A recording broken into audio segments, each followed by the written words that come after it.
আশঙ্কা আছে কিনা এখন এই উচ্চ রক্তচাপ নিয়ে থাকার পরে আপাত দৃষ্টিতে সুস্থ আছেন হলেও এটা আমি জানতে চাচ্ছি। আপাত দৃষ্টিতে একটা মানুষ সুস্থ থাকতে পারে, আমার কিডনি ড্যামেজ হচ্ছে আমি কিন্তু বুঝবো না, আমার কিন্তু সিম্পটম হবে। এক্স্যাক্টলি। কাজেই আপনি আপাত দৃষ্টিতে যেটা সুস্থ, এটা যখন পরীক্ষা নিরীক্ষা করে ধরা পড়বে তখন কিন্তু দেখা যাবে যে এটা অনেক স্টেজে শরীর আসলে অনেক কিছু মানিয়ে নিতে পারে না, শরীর মানিয়ে নিতে পারে কথাটার সঙ্গে আমি একটা লেভেল পর্যন্ত তো কথাটার সঙ্গে শরীর অ্যাডজাস্ট করতে, তাহলে কি এইভাবে বলা যায় যে উপসর্গ দেখা দিবে না কিন্তু হ্যাঁ ধ্বংস করবে আপনাকে।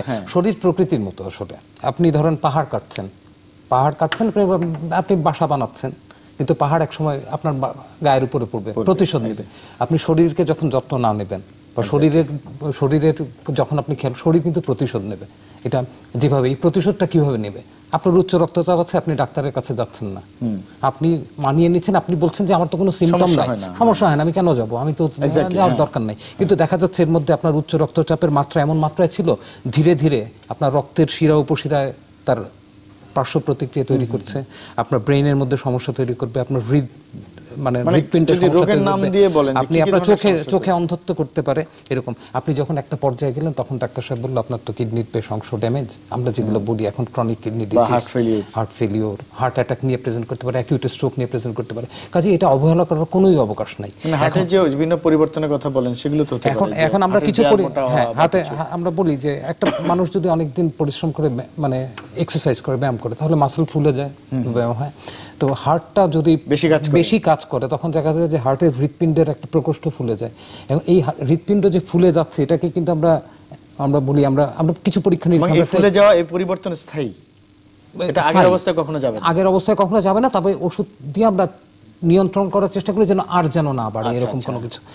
এই ক্ষেত্রে আমার মনে হয় যে প্রত্যেকের নিজস্ব সতর্কতা রাখা উচিত। আমি আমারটা ভালো করে বোঝা উচিত যে আমি আসলে কোন অবস্থায় আছি এবং আমার পরামর্শ নেওয়া উচিত। আচ্ছা, তো আমরা শুনি একটু, আরেকজন দর্শক আছেন, একটু কথা বলে নেই। হ্যালো, আসসালামু আলাইকুম, কে বলছেন? আসসালামু আলাইকুম, আমি চিরাং থেকে রুবেল বলছি। জি বলুন আপনার প্রশ্ন প্লিজ। আমার বয়স 35। জি, তো আমার ইদানিং একটু বরন কার্ডিসের মতো মনে হচ্ছে, রাত্রে বেলটুলিন একটা করে ওষুধ খাচ্ছি, হঠাৎ করে রাত্রে 7-8টার দিকে হাসি আসার পরে মনে হয় যে শ্বাসকষ্ট হচ্ছে। আর অন্য কোনো সমস্যা নেই? জি, আপনার কি উচ্চ রক্তচাপ সংক্রান্ত কোনো সমস্যা আছে? না, সেরকম কিছু না। প্রিয় দর্শক, আপনারা যারা ফোন করবেন আপনারা আজকের বিষয়টা একটু লক্ষ্য রাখবেন। আমাদের আজকের বিষয় হচ্ছে উচ্চ রক্তচাপ, কারণ আজকে বিশ্ব স্বাস্থ্য দিবস এবং এবারে এই দিবসের প্রতিপাদ্য বিষয় হচ্ছে উচ্চ রক্তচাপ এবং করণীয় বিষয়গুলো। তো রুবেল সাহেবের উদ্দেশ্য বলছে ওনার রাতের বেলা কাশি এবং শ্বাসকষ্ট, একটা ভেন্টোলিন ট্যাবলেট খান। এখন কিন্তু আমরা আসলে একটা ট্রেড নাম উল্লেখ করে, এটা একটা সালবিউটামল ওষুধ, ব্রঙ্কোডে শ্বাসনালী প্রসারিত করে। এই ওষুধ এখন আমরা কিন্তু ইনহেলারের মাধ্যমে পাওয়া যায়।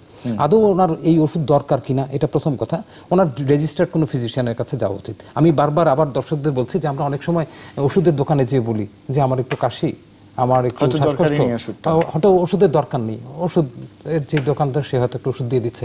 আমার মনে হয় যে যারা অন্তত আমরা শিক্ষিত জনগোষ্ঠী আছে, বা এই প্রচারণাটা খুব দরকারি, যে আপনারা প্রোগ্রাম করছেন, এর মাধ্যমে কিন্তু দেশের মানুষ জানছে যে আমাদের দেশে কিন্তু প্রচুর ওষুধ বিক্রি হয়, আমাদের কতটুকু সেটা ইম্পর্টেন্ট। আমাদের দেশের ফার্মাসিউটিক্যালস কোম্পানি অনেক, আমি জানি না পৃথিবীতে এত বেশি ফার্মাসিউটিক্যালস কোম্পানি কোনো দেশে আছে কিনা। আমাদের প্রচুর ওষুধ ব্যবহার হয়, কিন্তু এই ওষুধের সঠিক ব্যবহার করার জন্য আমার মনে হয় রেজিস্টার্ড ডাক্তারের পরামর্শ নিয়ে যে কেউ ওষুধ খাবেন। আর রুবেল সাহেবের আমার মনে হয় নিকটস্থ কোনো এমবিবিএস ডাক্তারের কাছে গেলেই ওনার কাশির সমস্যাটা দেখা দরকার হতে পারে।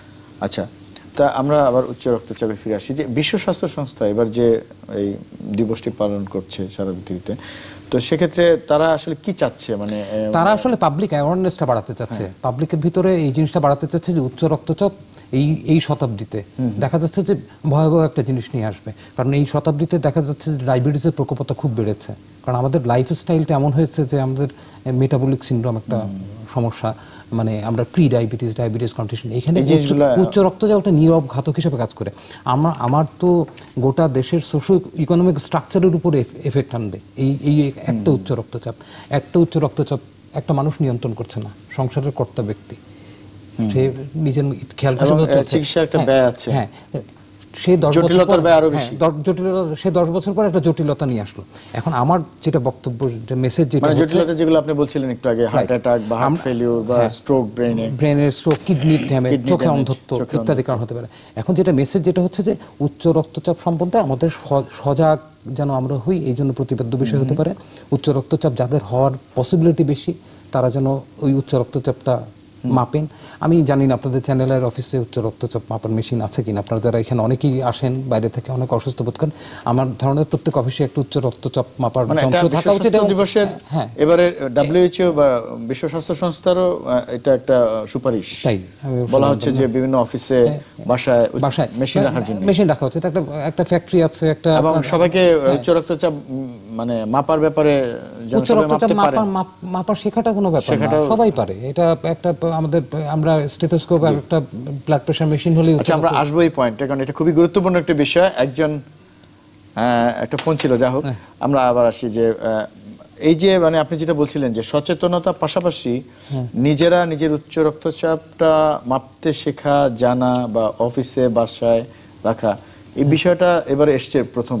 তো এটাকে আপনি আমাদের দেশে আমরা কিভাবে আনতে পারি? এটাকে আমি অত্যন্ত গুরুত্ব সহকারে দেখি। আপনি দেখেন উচ্চ রক্তচাপের আমার ইন্টারভেনশন কখন করবো, মানে আমি উচ্চ রক্তচাপের জন্য চিকিৎসায় কখন যাব। এবং চিকিৎসার তো দুইটা পদ্ধতি, একটা হচ্ছে ওষুধ পথ্য, এই ওষুধ আমি যদি শুরু করি আমাকে আমার এটা শুরু করলে এটা আমার কন্টিনিউ করতে হবে।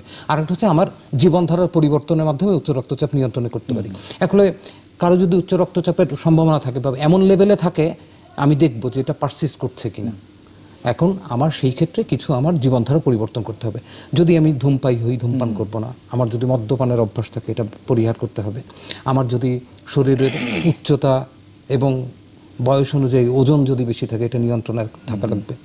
আমার পরিমিত পরিশ্রম করতে হবে, আমরা রেগুলার এক্সারসাইজ বলি, বা হাঁটা যেতে পারে, সাধ্যমতো হাঁটতে পারি। আমি আমার খাবারের ব্যাপারে সতর্ক হব, আমি বেশি কার্বোহাইড্রেট জাতীয় ফুড কম খাবো, আমি চর্বি জাতীয় জিনিস কম খাবো। আমার খাবারের তালিকায় প্রচুর পরিমাণে ফলমূল, শাকসবজি থাকবে। আর একটা জিনিস একটু বলছি, আমাদের সবার ভিতরেই কোনো না কোনোভাবে এখন একটু অস্থিরতা কাজ করছে, আমরা একটু দুশ্চিন্তাগ্রস্ত। হ্যাঁ, আমরা বিভিন্ন সামাজিক, রাজনৈতিক বিভিন্ন কারণে আমরা কিন্তু একটু মানে আমাদের ভিতরে হলেও একটা স্ট্রেস বা টেনশন।